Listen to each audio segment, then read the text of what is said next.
어스틴 주님의 교회에 오신 여러분들을 환영합니다. 하나님의 능력의 말씀으로 이 땅이 회복될 것을 기대합니다. 안녕하세요, 성도 여러분. 어스틴의 봄 기운이 느껴지는 그런 날인 것 같습니다. 3월 3일 금요일 말씀 묵상 시작하도록 하겠습니다. 오늘 묵상할 말씀은 사무엘상 18장입니다. 20절에서 21절 두 절만 보겠습니다. 20절, 21절, 사무엘상 18장 20절, 21절입니다. 사울의 딸 미갈이 다윗을 사랑하며 어떤 사람이 사울에게 알린지라. 사울이 그 일을 좋게 여겨 스스로 이르되 내가 딸을 그에게 주어서 그에게 올무가 되게 하고 블레셋 사람의 손으로 그를 치게 하리라 하고, 이에 사울이 다윗에게 이르되 내가 오늘 다시 내 사위가 되리라 하니라. 사울이 거의 미쳤습니다. 사울이 왜 미쳤을까요? 바로 질투심 때문입니다. 우리가 18장 7절 말씀에 보면 이스라엘의 여인들이 다윗이 전쟁에서 돌아올 때 이렇게 노래 불렀죠. 사울은 천천히요, 다윗은 만만이다. 이 노래의 의미는 다윗이 죽인 사람은 엄청나게 많고 사울은 그보다 못하다. 이렇게 비교하면서 그 부른 노래 때문에 사울이 사실 소위 말해서 꼭지가 돈 것입니다. 그로부터 사울은 점점 미쳐가기 시작했고요. 그리고 이 다윗에 대한 질투심 때문에 다윗을 죽이려고 작정을 합니다. 보통 질투심 그러면 여자들이 많은 것 같은데 성경에 보면요, 남자들의 질투로 인한 그 사례가 많이 나옵니다. 가인이 아벨을 질투하죠. 자신의 제사를 하나님 받지 않고 아벨의 제사를 받으신 그 하나님에 대하여 질투심을 느끼고 결국에는요, 그 동생을 죽이지 않습니까? 예수님을 십자가에 못 박았던 그 당시에 로마 총독 빌라도도 제사장들의 시기심으로 인하여 예수를 넘겨주었다라고 이렇게 얘기하고 있습니다. 바로 이 시기심이 바로 질투입니다. 왜 그들이 예수님을 시기했을까요? 종교 지도자였던 그들보다 예수님을 따르는 사람들이 더 많았고 그의 말씀 메시지가 더 영향력을 끼치기 때문에 예수를 시기했던 것이죠. 여러분, 이 시기심 때문에 결국 인간들이 예수를 십자가에 못 박아 죽입니다. 여러분, 인간이 가지고 있는 이 질투심은요, 본능적인 것입니다. 인간은요, 태어날 때부터 이 질투심, 시기심을 가지고 태어나는 것 같아요. 제 아들이 2살경에 제니퍼 둘째가 태어났는데, 그때 저희 아들 조셉이가 2살 때 되었는데, 제 방의 문을 싹 열더니만 방 안에 그 동생이 누워있는 그 모습을 보고 싹 와가지고 손을 발로 꽉 밟고 도망을 가더라고요. 제가 조셉 왜 그래? 하면서 보니까 그 당시에 기저귀를 차고 뒤뚱뒤뚱 하면서 도망가더라고요. 제가 그때 그 모습을 보면서 이런 느낌을 가졌습니다. 야, 인간이 태어날 때부터 시기심과 질투심을 가지고 태어나는구나. 우리 요셉이가 태어날 때는 온 가족이 첫 아들이라고 얼마나 좋아했겠습니까? 그 사랑을 다 받다가 어느 순간에 이상한 존재가 나타났는데 그 존재에게 사랑을 다 뺏기니까 이 마음에 질투심이 생겼던 것 같아요. 제가 그 모습을 보면서 인간은 태어날 때부터 이 죄를 가지고 태어나는구나. 그리고 이 죄성 중에 가장 드러나는 것이 바로 이 질투심이구나 라는 그런 생각을 해봤습니다. 드러나지 않아서 그렇죠.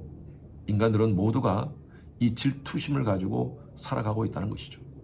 사회학자들은 인간의 문명이 발달하고 또 인간이 모든 것들이 발달하는 그 이유가 바로 인간이 가지고 있는 이 질투심이라고 얘기합니다.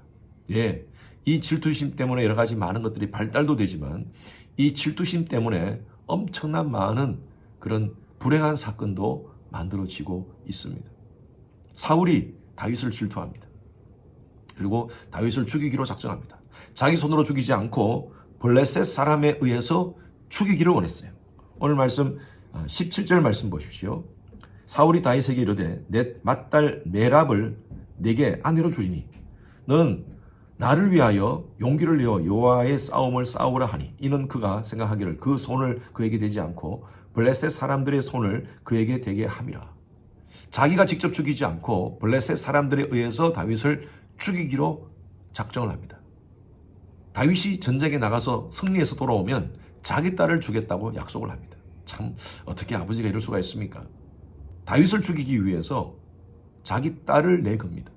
어떻게 이럴 수가 있습니까?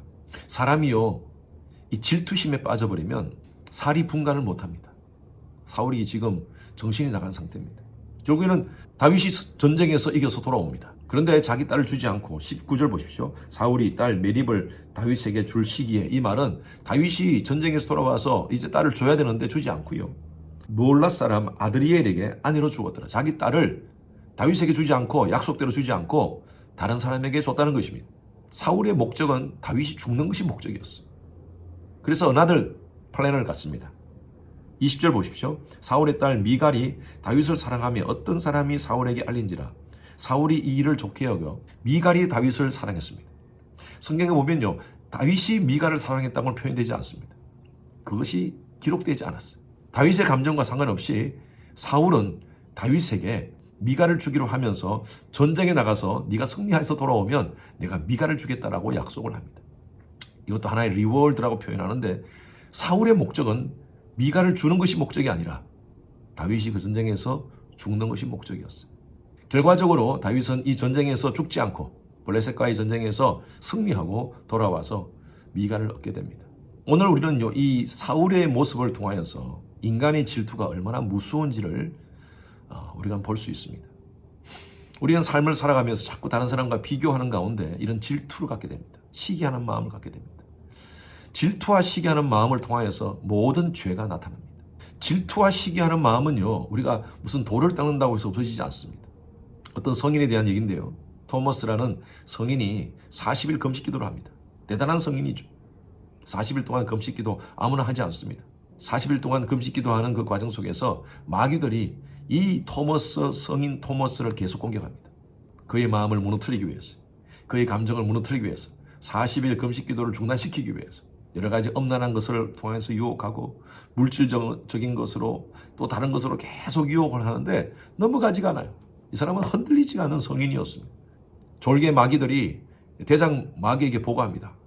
저 토마스 성인은 절대 넘어가지 않습니다. 어떤 것으로도 유혹이 넘어가지 않습니다 하니까 가만히 있어, 내가 알아서 할게. 그리고 이 대장 마귀가 토머스한테 가가지고 살짝 한마디를 했는데 토머스가 막 화를 내더니만 금식을 그만두고 산에서 내려갔다는 얘기입니다. 와, 졸개들이 대장에게 묻습니다. 무슨 말씀을 했길래 저렇게 토마스가 금식 기도를 그만뒀습니까? 하니까 내가 한마디 했지. 토마스, 너의 친구 요한이 대주교가 되었어. 그러니까요, 이 토마스가 갑자기 화를 내더니만 모든 것을 그만두고 내려갔다는 것입니다. 질투심입니다. 여러분, 우리 삶 가운데 질투심이 계속 불쑥불쑥 올라올 때마다 우리는요, 매 순간 내게 주어진 것에 감사하는 마음을 가져야 됩니다. 잠언서 14장 30절 말씀에 이런 말씀이 있습니다. 마음의 화평은 육신의 생각을 만들고 시기는 뼈를 상하게 하느니라. 시기한다는 말, 이것은 바로 질투죠. 여러분, 질투하는 마음은 우리의 몸을 상하게 합니다. 그래서 우리는 매사에 감사하는 마음을 가집시다. 내게 이미 주어진 것이 얼마나 많습니까? 다른 사람 비교하지 맙시다. 어떤 행복지수를 조사한 그 논문을 제가 봤는데, 사람은 많은 것을 소유하면 행복할까요? 그렇지 않다고 얘기합니다. 어떤 기술자가 한 달에 5,000불을 받는데요, 이 사람은 굉장히 만족한 행복한 삶을 삽니다. 왜냐하면요, 그곳에서 같이 일하는 데서 자기가 가장 많이 받기 때문입니다. 그런데 어떤 은행 직원이 한 달에 7,000불을 받는답니다. 근데 늘 불만스럽게 삽니다. 왜냐하면요, 이 7,000불은 자기가 받는 그 은행에서 중간 정도밖에 되지 않기 때문입니다. 내가 속한 집단에서 내가 얼만큼 받느냐가 중요한 것이 아니라 다른 사람보다 내가 얼만큼 더 받느냐, 적게 받느냐, 여기에서 행복지수가 결정되어진다는 거예요. 우리는요, 늘 자족합시다. 내가 얼마를 받든, 내가 얼마를 가지고 있든 다른 사람과 비교할 필요 없어요. 저와 여러분들은 예수의 보혈로 구속받은 하나님의 자녀입니다. 이것으로 만족합시다. 하나님이 내가 너를 지명하여 불렀나니 너는 내 것이다. 저와 여러분들의 아이덴티티는요, 어떤 물질에 의해서, 다른 사람과 비교에 의해서 결정되어지는 것이 아닙니다.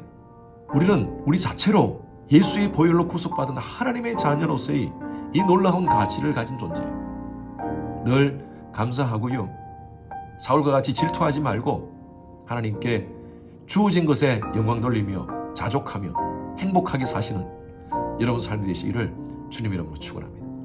주님 감사합니다.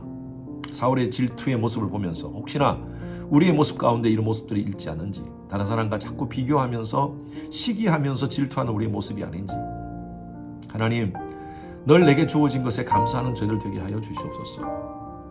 자족하는 저희들 되게 하여 주시옵소서. 주 안에서 하나님의 자녀로서 명예를 지키며 행복을 누리며 살아가는 저희들 되게 하여 주시옵소서.